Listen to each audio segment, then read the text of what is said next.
श्रावण सोमवार भक्ती, श्रद्धा आणि शुद्धतेचा महिना। भगवान शिवाच्या उपासनेसाठी समर्पित या पवित्र महिन्यात उपवास करणाऱ्यांची संख्या लाखोंमध्ये आहे। पण उपवास करताना जर का चुकीचं अन्न घेतलं तर त्याचा आपल्या शरीरावर आणि साधनेवर वाईट परिणाम होऊ शकतो।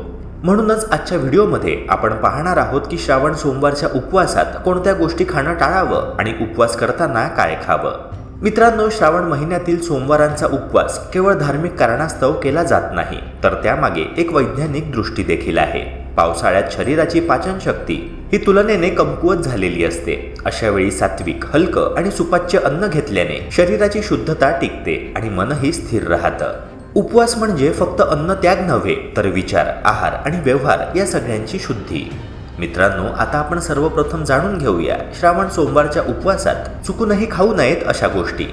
साबुदाणा वडा, बटाटे वडे किंवा इतर तळलेले पदार्थ खाणे टाळावे, कारण हे खूप तेलकट आणि पचायला जड असतात। अशा अन्नामुळे शरीरात जडत्व निर्माण होतं आणि उपवासाचा शुद्धतेचा हेतूच फोल ठरतो। बाजारात मिळणारे उपवासाचे तयार पदार्थ जसे की चकल्या, फरसाण किंवा लाडू हे खाणंही चुकीचं आहे, कारण यामध्ये मैदा, कृत्रिम चव आणि रंग तसेच मिठाचं प्रमाण खूप जास्त असतं। अशा प्रकारचं प्रोसेस्ड फूड शरीरात विषारी घटक साठवतात आणि आरोग्यावर विपरीत परिणाम करतात। उपवास म्हणजे शरीराला आराम देण्याचा काळ असतो। अशा वेळी कृत्रिम पदार्थ टाळणं गरजेचं आहे। उपवासाच्या दिवशी शरीर आणि मन शांत ठेवणं आवश्यक असतं, त्यामुळे कांदा, लसूण, आलं आणि मिरची यांचा वापर टाळावा। हे पदार्थ उष्ण प्रवृत्तीचे असून शरीरात गरमपणा वाढवतात। कांदा आणि लसूण हे तमोगुणी मानले जातात आणि आध्यात्मिक साधनेसाठी अडथळा ठरू शकतात, त्यामुळे उपवासाच्या दिवशी हे सर्व घटक वर्ज्य मानले जातात।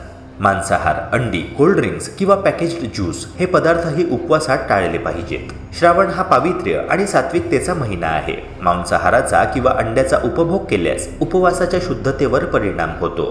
तसेच कोल्ड्रिंक्स व ज्यूसमध्ये साखर व रसायने भरपूर प्रमाणात असतात, जे शरीराला डिहायड्रेट करतात, त्यामुळे अशा पदार्थांपासून दूर राहणंच योग्य ठरतं। मित्रांनो, आता जाणून घेऊया उपवासात काय खावं। श्रावण सोमवारच्या उपवासात शरीराला आवश्यक ऊर्जा आणि पोषण मिळवण्यासाठी फळं आणि सुकामेवा हे सर्वोत्तम पर्याय आहेत। फळांमध्ये नैसर्गिक साखर, फायबर्स आणि अँटीऑक्सिडंट्स असतात, जे पचनास हलके आणि शरीरासाठी ऊर्जादायक ठरतात। यासोबतच खजूर, बदाम, अंजीर, अक्रोड यांसारखा सुकामेवा शरीराचा मेटाबॉलिझम सुधारतो आणि उपवासात भूक नियंत्रणात ठेवतो। दिवसभरात वेळोवेळी थोडे थोडे फळं व सुकामेवा खाल्ल्यास थकवा जाणवत नाही। राजगिरा आणि शिंगाडा पीठ हे उपवासासाठी उत्तम पर्याय आहेत, कारण हे धान्य ग्लुटेन फ्री असून पचायला हलकी व शरीराला पोषणदायी असतात। यांच्यापासून थालीपीठ, पराठा किंवा पिठलं बनवलं जाऊ शकतं। याशिवाय साबुदाणा खिचडी देखील उपयुक्त आहे, परंतु ती कमी तेलात आणि फोडणीशिवाय साध्या पद्धतीने बनवावी। थोडीशी शेंगदाण्याची पावडर घालून केलेली खिचडी शरीराला आवश्यक कर्बोदकं आणि चरबी पुरवते, जे उपवासाच्या वेळी ऊर्जा टिकवण्यासाठी महत्त्वाचं आहे।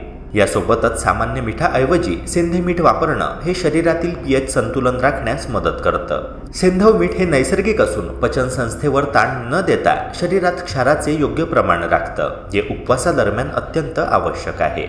मित्रांनो, ह्यानंतरचा अत्यंत महत्त्वाचा मुद्दा म्हणजे उपवास करताना मानसिक आणि शारीरिक स्थिती या दोन्ही गोष्टी अत्यंत महत्त्वाच्या असतात। उपवास हा केवळ अन्न न घेण्याचा विषय नाही, तर तो एक प्रकारचा मन, शरीर आणि आत्म्याच्या शुद्धीकरणाच्या प्रक्रियेचा भाग असतो। त्यामुळे उपवासाच्या दिवशी शक्यतो शांततेत राहणं, भजन, जप, ध्यान करणं हे उपयुक्त ठरतं। यामुळे मन स्थिर राहतं, विचार सकारात्मक होतात आणि एकात्मता अनुभवता येते। तथापि काही लोकांनी उपवास करताना विशेष काळजी घेणं गरजेचं आहे। डायबिटीज, थायरॉइड, आम्लपित्त म्हणजेच ॲसिडिटी किंवा इतर कोणताही दीर्घकालीन आजार म्हणजेच क्रॉनिक इलनेस असलेल्यांनी उपवास करण्यापूर्वी डॉक्टरांचा सल्ला नक्की घ्यावा, कारण उपवासामुळे रक्तातील साखरेचं प्रमाण बदलू शकतं। आम्लपित्त वाढू शकतं किंवा औषधांच्या वेळा चुकू शकतात, जे आरोग्यासाठी घातक ठरू शकतं। त्यामुळे आरोग्याच्या दृष्टीने सतर्क राहणं हे उपवासा इतकंच महत्त्वाचं आहे। श्रावण सोमवारच्या उपवासात ब्रह्मचर्य पाळणं हे देखील तितकंच महत्त्वाचं मानलं जातं। ब्रह्मचर्य म्हणजे केवळ लैंगिक संयम नव्हे, तर इंद्रियांचे आणि मनाचे संपूर्ण नियंत्रण। उपवासाच्या दिवशी जर ब्रह्मचर्य पाळलं गेलं तर मन अधिक स्थिर राहतं, एकाग्रता वाढते आणि साधना अधिक फलदायी होते। यामुळे आध्यात्मिक उन्नतीला मदत मिळते। मित्रांनो, उपवास ही केवळ परंपरा नाही, तर ती एक संधी आहे शरीर, मन आणि आत्मा यांना शुद्ध करण्याची। याचा योग्य अर्थ लावा, चुकीच्या सवयींपासून दूर राहा आणि महादेवाच्या कृपेचा अनुभव घ्या। व्हिडिओ आवडला असेल तर नक्की लाईक करा. कमेंटमध्ये हर हर महादेव लिहायला विसरू नका. भेटूया पुन्हा एका नव्या व्हिडिओसह. हर हर महादेव.